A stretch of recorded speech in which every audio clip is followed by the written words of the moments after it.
کیا علی بھائی، کیا اللہ اس سے بدلہ لے گا جس نے ہمیں درد دیا، جس نے دھوکہ دیا؟ ہم رو رہے ہیں اور دھوکے باز کیوں خوش ہے؟ اللہ تعالیٰ نے مجھے کیوں درد دیا؟ ادریس. واو.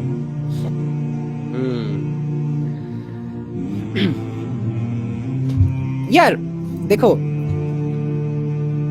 کچھ راستے ایسے، اب یہ بہت بڑا ٹاپک ہے نا، میں آپ کو کیسے بتاؤں اس دو چیزوں میں. اگر آپ شارٹ کٹ جاننا چاہ رہے ہو تو ہاں بھائی، جس کے ساتھ کوئی برائی کی ہے، دھوکہ دیا ہے، جھوٹ بولا ہے، غیبت کی ہے، بدگمانی جنریٹ کی ہے اس کے خلاف، تو اللہ رب العزت اس سے بدلہ لے گا. ٹھیک ہے؟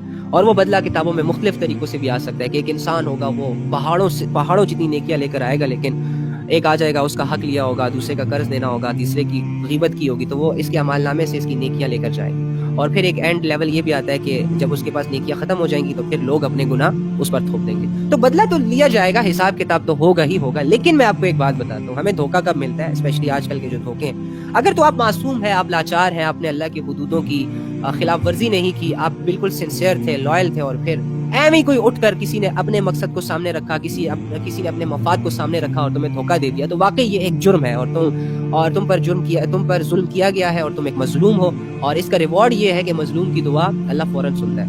تو تمہیں ایک یہ اپرچونٹی بھی تو ملی نا اس ظلم کے بدلے.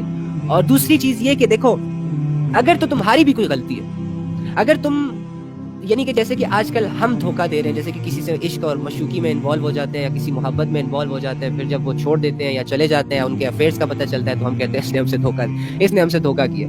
اگر یہ والا سسٹم ہے نا، تو بھائی اس میں ہم دونوں پارٹیاں جو ہے نا وہ برابر کی ملوث ہوتی ہیں. تو یہ دھوکے ووکے نہیں ہوتے، اس کا چھوڑنا اور اس کا جدا ہونا ہی اللہ کی رحمت ہوتی ہے.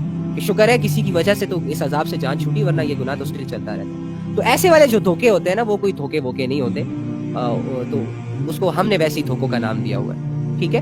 تو وہ ہم خود ہی کرتے ہیں ساری چیزیں. پہلے ایک دوسرے کو میٹھی میٹھی باتوں کی عادت ڈلواتے ہیں، پھر ایک سنسیئر ہو جاتا ہے، دوسرا صرف مطلبی رہ جاتا ہے. تو یہ ایک ایسا سٹف ہے کہ اس پہ بات ہی نہیں کرنی چاہیے، دفعہ کریں، یہ ایک ریلیونٹ چیز ہے. تو یہ والے دھوکے نہیں. ہاں البتہ اگر آپ کا مال لوٹا یا آپ کو کسی نے جانی نقصان دیا، تو انشاءاللہ اس بدلہ لیا جائے گا. کیوں نہیں لیا جائے گا؟ چھوڑا تو نہیں جائے گا. یہاں آپ نہیں بدلہ لے سکتے، اور آخرت میں بھی اگر بدلہ نہ لینے کا کوئی سسٹم نہ ہوا، تو پھر تو یہ عجیب ہو جائے گا نا معاملہ.